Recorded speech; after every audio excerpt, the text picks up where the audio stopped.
जाना कहाँ है रोशनी, मोला जाना है बाजार लोर में। तोला जाना कहाँ है जहुरिया, मोला जाना है बाजार पंडरिया।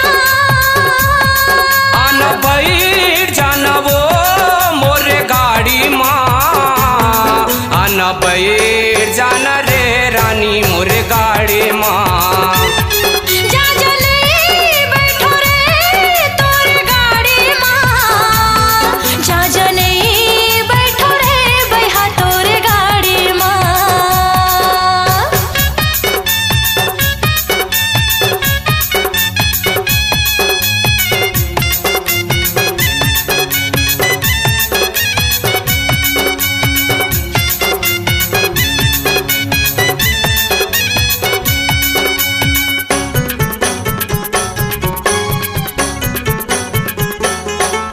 ले जहाँ बाजार लोरनी ले हाँ तोर पर मैं चुनरी लाली।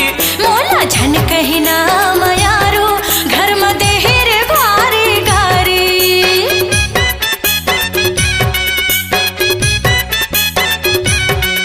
ले जहाँ बाजार पंडरिया ले हाँ तोर पर मैं झुमका बाली। मोला झन कही ना दीवाना गाँव में होत है अड़बड़ चाहरी। बड़ जिद्दी है बोली खर रे मीठी है, ए तुरी बड़ जिद्दी है बोली खर रे मीठी है। का चमक हवे दिल वाली माँ, आना बैठ जाना वो मोरे गाड़ी माँ। जा जने बैठो रे बैहा तोरे गाड़ी माँ।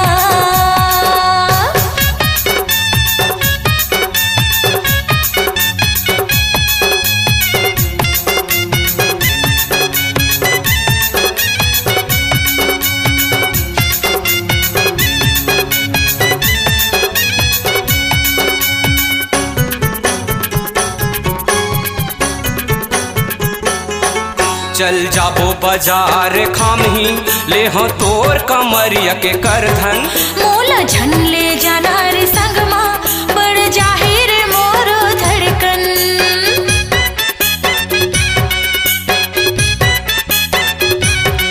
संग जाबो बाजार खपरी ले हाँ माला महा तोरे गरबर।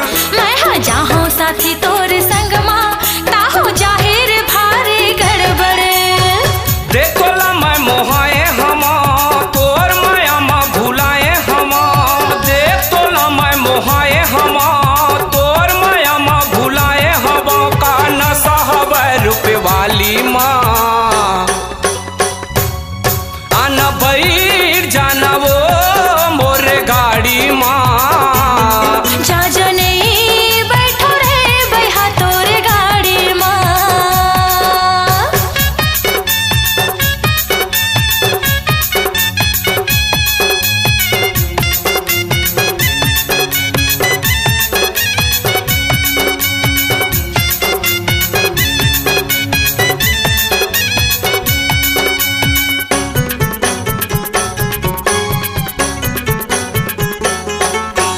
जान ले है सारी दुनिया कर ले हाँ तोला मैं शादी।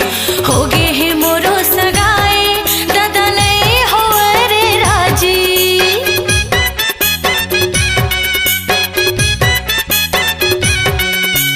तोर बिना जिए सको नहीं तही वो दिल के रानी। तने हवे मोरे क्योंटी ठोकन आवन देना जवानी। तोर जवानी मरस चूहे मोर नजर माता ही झूले। तोर जवानी मरस चूहे मोर नजर माता ही झूले। का लहर हवे माया वाली माँ, आना बैठ जाना वो मोरे गाड़ी माँ। आना बैठ जाना रे रानी मोरे गाड़ी माँ। जा जने बैठो रे तोरे गाड़ी माँ। जा जने बैठो रे बैहा तोरे गाड़ी माँ। तोला जाना कहाँ है रोशनी, मोला जाना है बाजार लोर में। तोला जाना कहाँ है जहुरिया। मोरा जाना है बाजार पंडरिया। आना बैठ जाना वो पप्पू के गाड़ी माँ, आना बैठ जाना रे रानी मोरे गाड़ी माँ। मोला ले जाना रे तोर गाड़ी माँ, मोला ले जाना रे भैया तोर गाड़ी माँ। आना बैठ जाना वो रानी मोरे गाड़ी माँ, मोला ले जाना रे भैया तोर गाड़ी माँ। आना बैठ जाना वो निषाद के गाड़ी माँ।